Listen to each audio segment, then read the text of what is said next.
we are going to remove and replace some of the power cables in our computer. There are 4 main power cables, one for the hard drive, one for the optical drive, one for the motherboard, and one for the CPU. We're going to start with the hard drive. So the hard drive has a power cable right here. It's larger than the SATA cable. To remove it, we can pull it from the base, and it comes right out. For the optical drive, it's the same procedure, but on the optical drive, the power cable is actually smaller than the SATA cable. So we can grab it from the base and pull it straight back.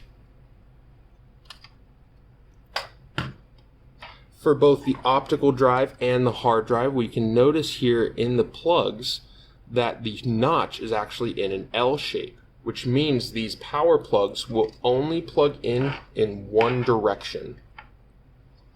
Now for the motherboard, we have a power cable that we call a 24 pin. This has a clip on it that holds it into place. So we want to push the clip in and then pull the cable straight up.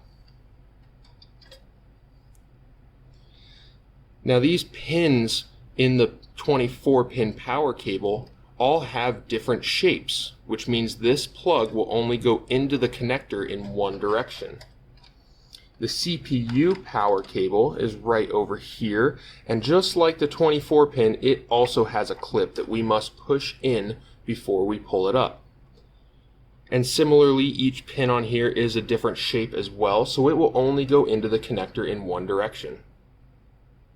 Now to replace the CPU power cable, we line up the clip and we can push it straight in until it clicks.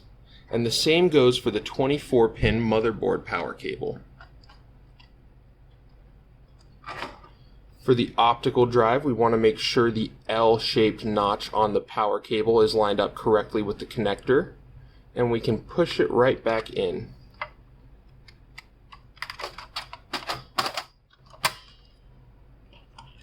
The same goes for the hard drive.